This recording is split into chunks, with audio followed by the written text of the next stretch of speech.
లో బీజేపీ విలీన చర్చలు ఢిల్లీ స్థాయిలో జరిగాయి. మీ అందరికీ తెలుసు. బీజేపీలో బీఆర్ఎస్ విలీన చర్చలు,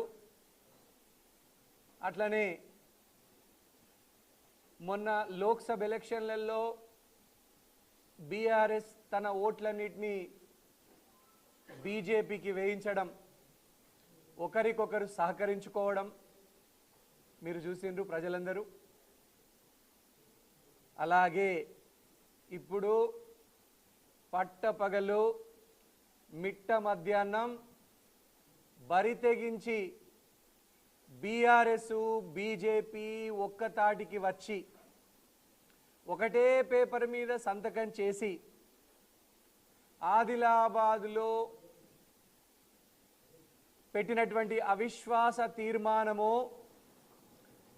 దీన్ని ఎన్నో విధాలుగా దీని వెనకాల జరిగినటువంటి కుట్రలు కుతంత్రాలు, గజకర్ణ గోకర్ణ టక్కు టమార విద్యలన్నీ కూడా ప్రజలందరి ముందు ఉంచడం మా విధి, మా బాధ్యత. ఆదిలాబాద్ మున్సిపల్లో అవిశ్వాస తీర్మానం గురించి కేటీఆర్ గారే ప్రత్యక్షంగా కిషన్ రెడ్డి గారికి ఫోన్ చేసి మున్సిపల్ వైస్ చైర్మన్ని ఆదిలాబాద్లో బీజేపీకి ఆఫర్ చేసినట్టుగా ఖచ్చితమైనటువంటి సమాచారం మా దగ్గర ఉన్నది. ఆదిలాబాద్లో ఈరోజు జరిగినటువంటి ఈ ఎక్స్పెరిమెంట్ క్రమక్రమంగా బీజేపీలో బీఆర్ఎస్ విలీనానికి దారితీస్తున్నది. ఒక మైనారిటీని, జహీర్ రంజానీ గారు ఒక మైనారిటీ మున్సిపల్ వైస్ చైర్మన్ని దించి బీజేపీ యొక్క మున్సిపల్ వైస్ చైర్మన్ని, బీజేపీని ఆ పీఠం మీద కూర్చోబెట్టడము, అది బీఆర్ఎస్ బీజేపీ పట్టపగలు మిట్ట మధ్యాహ్నం చేసినటువంటి ఈ చేష్టలు, వికృత చేష్టల్ని చూస్తుంటే ప్రజలందరికీ కూడా అర్థమవుతున్నది బీజేపీ బీఆర్ఎస్ విలీనం కాబోతున్నాయి. కేటీఆర్ గారు కిషన్ రెడ్డి గారికి ఆదిలాబాద్ మున్సిపల్ వైస్ చైర్మన్ని ఆఫర్ చేసింది నిజం కాదా? కిషన్ రెడ్డి గారు అందుకు అంగీకరించి మున్సిపల్ వైస్ చైర్మన్ బీజేపీకి తీసుకోవడానికి అంగీకరించింది వాస్తవం కాదా?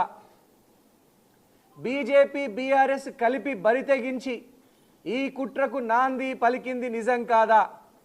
వీటన్నిటికీ కేటీఆర్ గారు, కిషన్ రెడ్డి గారు సమాధానం చెప్పాలా?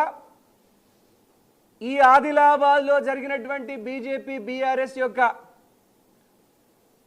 బరితెగింపు పొత్తుకు నిజంగానే ప్రజలందరికీ ఇప్పుడు అర్థమైంది, మా కాంగ్రెస్ ప్రభుత్వాన్ని బీజేపీ బీఆర్ఎస్ కలిసి కూలగొట్టడానికి చేసినటువంటి ప్రయత్నాలు వాస్తవం, నిజం. దీంతో రూఢి అయింది. మీరిప్పుడు ఈ ఒక్క పేపర్ మీద ఇంతవరకు వాళ్ళు దొరకలే, ఇప్పుడు వాళ్ళిద్దరూ ఒక పేపర్ మీద దొరికిండ్రు.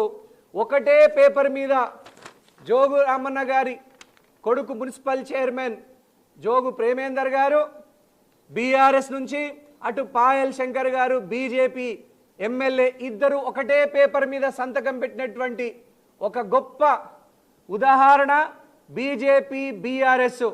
ఇక్కడ మొట్టమొదటి సంతకం జోగు ప్రేమేందర్ గారు బీఆర్ఎస్ నుంచి, జోగు రామన్న కొడుకు.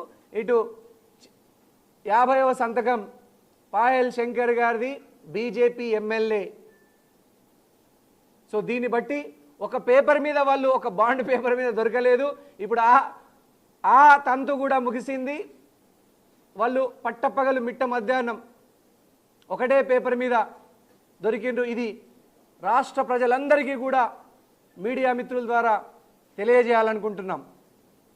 ఈ కాపీలు కూడా మీడియా మిత్రులకు అందజేయడం జరుగుతూ ఉంది. అట్లనే రాష్ట్ర స్థాయిలో 2 పార్టీల బహిరంగ పొత్తుకు జరగబోయే విలీనానికి ఆదిలాబాద్ నాంది, బీఆర్ఎస్ బీజేపీల అపవిత్ర పొత్తును ప్రజలంతా ముక్త కంఠంతో తిరస్కరించాలి, ఖండించాలి.